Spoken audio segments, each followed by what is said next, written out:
don't think I've watched a Scream movie since 2011, when the 4th one came out. I dropped off after that, but fear not, I went and binged all 6 in preparation for the 7th movie, which of course I went and watched this last Saturday. And oh my gosh, Ghostface just never dies. This one definitely had its highs and lows, just like the rest of the series. The first 3, a successful trilogy that did so well they just couldn't let it die and turned it into a franchise. The second trilogy, not so much. Restarted with a new group of victims in addition to the OG survivors, and then restarted again in the 5th one with what I'm gonna call the Loomis legacy, following Billy Loomis's daughter. And then the 7th one, which is its own thing altogether. Just in case you're not a fan of spoilers, this video is definitely going to have a ton of them, so make sure you save this video and come back to it later. There's not much to go over as far as summary for this film. It very much follows the same Scream format that we're all accustomed to. It's just been more modernized. We have Sidney Prescott back. Super nice to have her back after not seeing her in 6 at all. But this time we are following her family a little bit more. We have her husband, Tatum, her eldest daughter. The other 2 daughters were like way too young for this movie, so they're off with their grandma, not worrying about all of the entrails that are being spread across the screen, but I digress. Naturally, we have Gale Weathers back, and then we have a couple of the survivors from the 5th and 6th films, the siblings Mindy and Chad. No one really from the 4th film, which was fine. I did definitely miss Kirby. Kirby was one of my faves, I'm not gonna lie. And then a fresh new cast of Tatum's classmates and friends to be offered up as Ghostface sacrifices.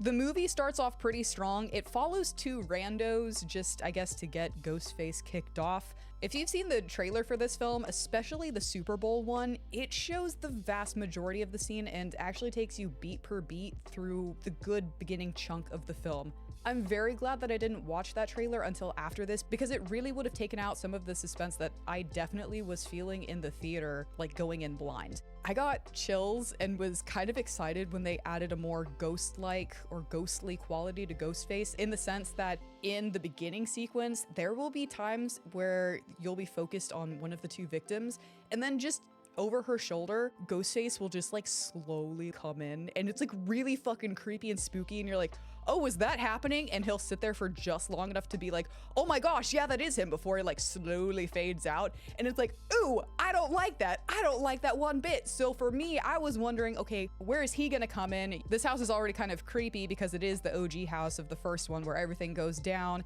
It's full of a whole bunch of stab paraphernalia from like the stab movies throughout the franchise.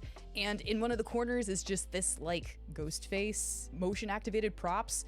And you just know that Ghostface is gonna replace the motion activated prop with himself, and you're like, when is that gonna happen? But if you've seen the trailer, it kind of takes out the suspense aspect. You even get to see one of the victims' deaths. When I was pulling the trailers for this video, I was like, what the hell? That would have taken a lot out of the experience for me. Same thing with the rest of it. Whenever they're doing a sweep of Sydney's house after the first murder to make sure that Ghostface isn't in there and they can't find anything, and then it pans up to the attic door, I was like, oh no. But it shows that in the trailer, and it kind of just took the spook and suspense out of it. So where they did have Ghostface just kind of peering around corners very creepily to set you on edge and just wonder where he is, and to come in and out every once in a while, like the opening scene and the scene where Mark is inside the garage looking for whatever made the sound, I was like, oh no, I don't like that. But you got to see all of that prior in the trailer.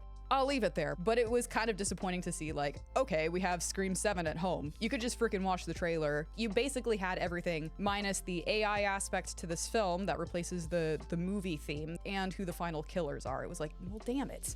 The Ghostface scenes only continue to go up as these movies go on, and it was just entrails and blood everywhere. Oh my gosh, the kills just keep one-upping themselves. The first ones, like the one in the house, those are really creepy, again, just because of the Ghostface was the most ghost-like we've ever seen him, just again from the peering around the corners and then just like fading out and all of that good stuff. But it wasn't as gory as the rest of them were. It was just more suspense and build-up. Everything else, the rest of the kills were like, yeah, oh my god, oh god, no, oh.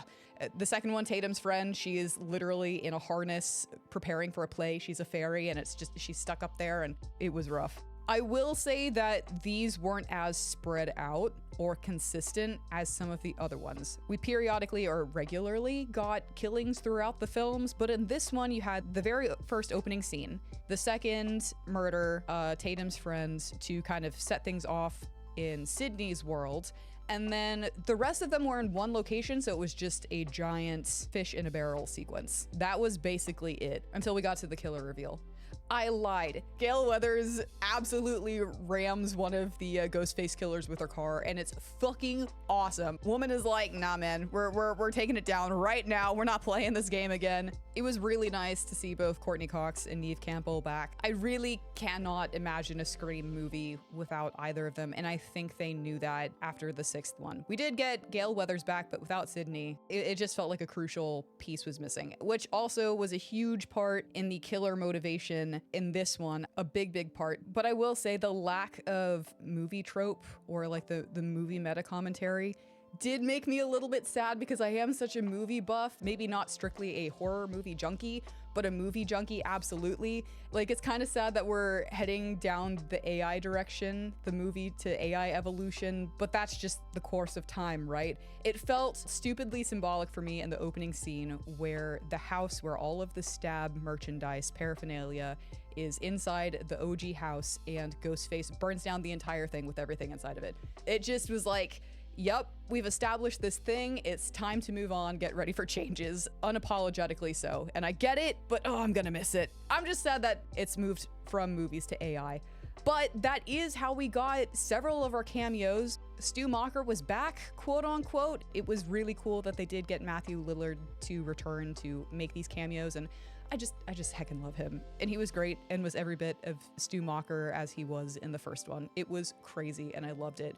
We got a Dewey cameo. I know David Arquette didn't want to leave the franchise, and I'm very sad that they freaking killed him off in the 5th one, but whatever. We got a few cameos with AI, so that was pretty neat. But if we do get like an 8th or a 9th, I don't see how we're going to continue on with it. But if we do, I'm very curious to see if this AI thread is going to be as successful as the movie thread. The fight sequences were pretty damn cool. Again, it just gets gorier and gorier with each one, but we did have like a Prescott family sequence where they're having to fight off Ghostface, and that was pretty awesome. I'm not gonna lie.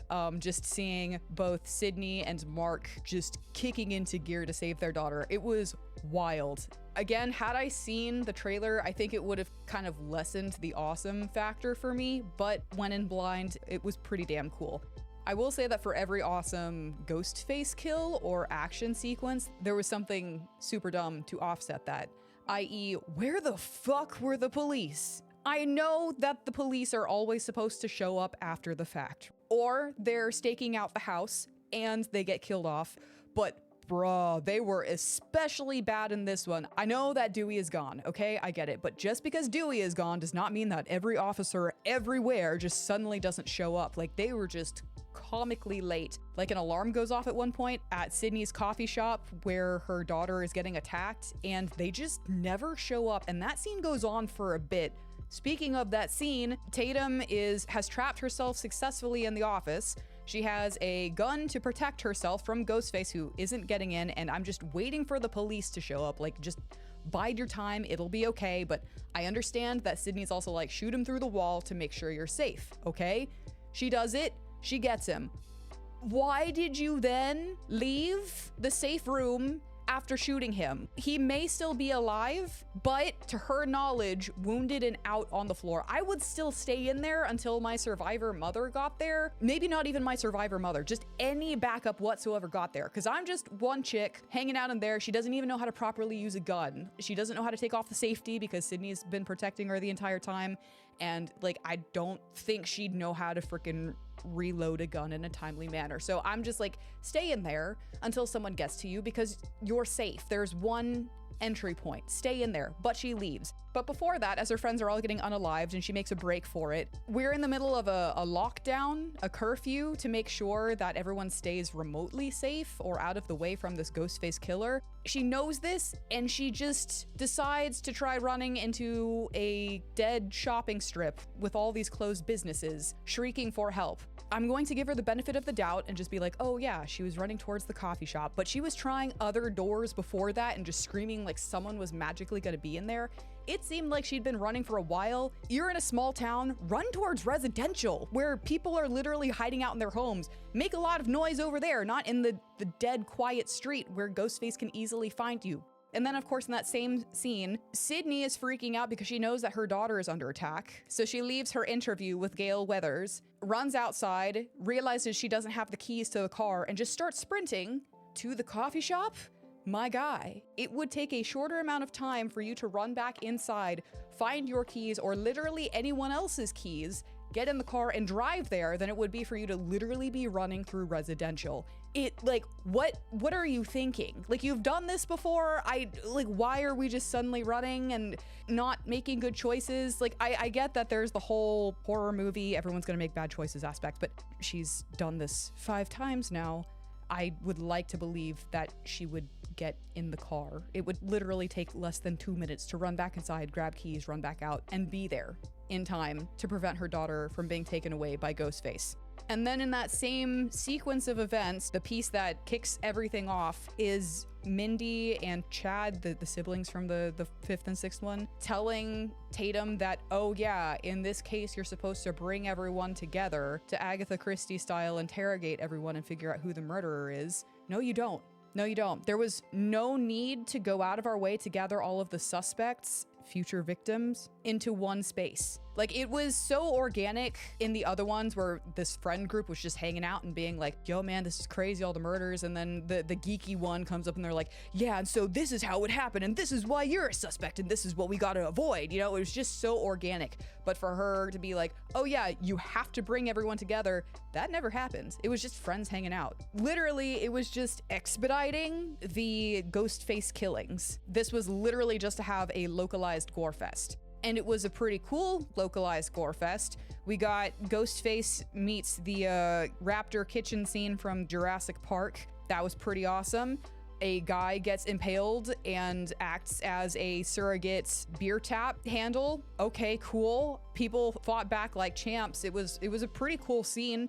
And it was pretty creepy too, because of just how fast and violent Ghostface was. But I mean, that entire sequence of events, from the point where they're like, we're gonna go into a bar, even though curfew, and again, it's kids being kids or whatever, but it didn't make sense for like 2 survivors to initiate the stupidity. Like, these kids would have been home on their own. They were like, why are we here? And they're like, oh yeah, hi, us previous survivors here that just barely make it out every time. We're gonna put you all in danger. That just didn't make sense to me. And then the very last piece, which kind of sucked the most, was the killers and the motive. Everything relates back to Sydney, or everyone is related to Sydney, or in the Loomis legacy where they try and branch off from Sydney, it still goes back to that first night. This one doesn't. It was just a couple of psych patients and a neighbor. You could argue that the neighbor was Sydney's friend, and so see, it's still directly related to you. But it still just didn't quite sit right. Literally, as she's yelling at her, I was upset that you weren't in 6. I'm upset that you weren't in the Stab movies, which, according to earlier movies, they'd said that Sydney threatens to sue if they used her likeness anymore because she just wanted to have peace. It's, quote, not a Stab movie without Sidney Prescott, and New York didn't count because you weren't there. And it was just basically a you don't deserve peace. And I was upset because you weren't there. And it just was like, really? Really? That's it? I would have even gotten it if it was I'm going to be the one that's gonna take down Sidney Prescott. I would be like, sure, the neighbor kills her abusive husband, so maybe that was her practice run before Sidney Prescott. I would have bought that. But it was I read your book, I got inspired to kill my abusive husband, and then you just disappeared and I didn't know what to do with myself. And I'm like, that just doesn't work. Not when you have this like long-standing, everything is tied back to Sidney very personally. Or Billy Loomis, because they tried to deviate from Sydney. But you get what I'm saying. It felt so weak. I was having a lot of fun with the film. I really did, up until it was just dumb decisions are us. I mean, we had like a recreation of the lockdown montage, complete with the same music, almost like shot per shot of the OG curfew scene. And then we had like even the same outro / post-murder song. I don't know, it was just like really cool to see them try and like pay homage to the first one and then just be like, yeah, we don't have a good murder motive. It just felt off. So it was fun, but I just kind of felt disappointed. The killers were just the most disappointing part of the film. The stupid decisions and like where to police and why we doing this, I could overlook that and did overlook that the entire film. But the killers at the end, I was like, damn it, you lost me. I don't know how we're going to carry on with a possible 8th or 9th, just because we're used to having these in trilogies. This one's gotta be it. This one just has to be it. I think this one was just like we need to give a proper ending to this whole story. Like, Sydney's still out there, even with like the whole Billy Loomis's daughter thing. They referenced Sydney a couple of times. And I think it was just really to give Sydney the closure that she deserved in the 3rd one, but then they continued to just bring her back for all of this. I don't know. That's what I'm going to assume is what this was supposed to be, like the final thing. But I'm also like, Hollywood is Hollywood, and anything can be turned into a trilogy, even though it doesn't need to be. I think if you're like a diehard Scream fan, you're gonna like this one because it was fun. This was my first big screen viewing of a Scream movie, so I might have had a different opinion on this one if I'd seen this on a small screen. Honestly, I'd rank this above the 5th one, possibly the 6th one, but definitely the 5th one. The 5th and 6th ones are my least favorite ones, but yeah. It's got some good kills. We got the OG cast back, and if this is the final installment in the Scream series, it was pretty good. It was pretty good. Let me know your thoughts in the comments below, and I will see you guys next time.